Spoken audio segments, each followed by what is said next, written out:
U.S. Somaliland leader Musa Bihi on U.S. tour. This article is taken from the East African. Somaliland President Musa Bihi arrived in Washington, D.C. on Sunday on his first official visit to the U.S. Bihi was invited by Heritage Foundation, an American conservative think tank based in Washington, D.C., to give a keynote address.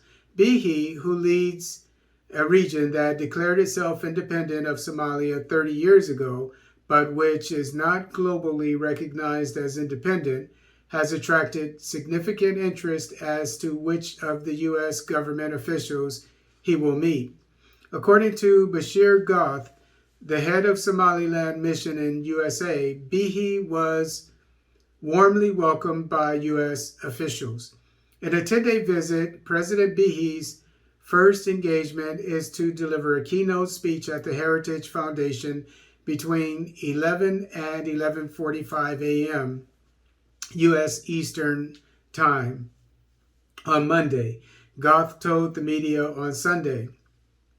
Somaliland officials said the president is scheduled to meet officials of the Biden administration, members of Congress, and civil society members during his stay in the country.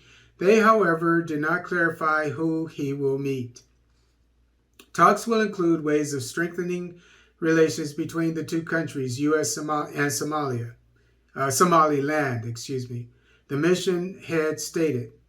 In its information outlet, the Heritage Foundation said that President Bihi's paper titled The Greater Promise of Closer U.S. and Somaliland Ties will highlight the great potential that exists in stronger ties between the U.S. and Somaliland.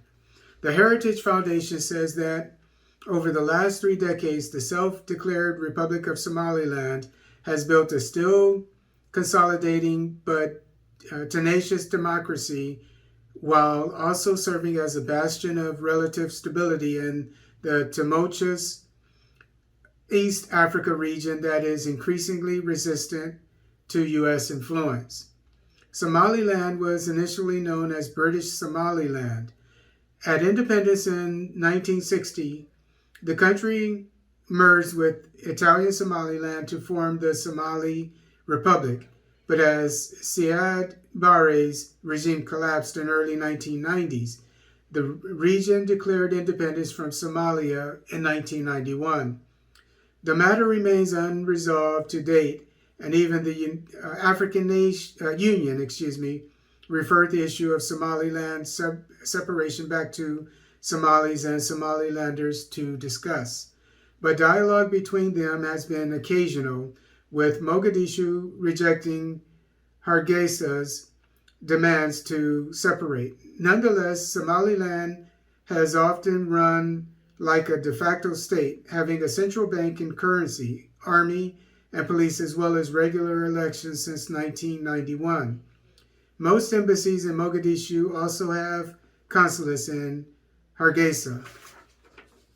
Somaliland officials said that the president and his delegation had been allowed to travel to the U.S. using Somaliland passports, whose recognition had also been limited, forcing Somalilanders to use Somali passports in the past.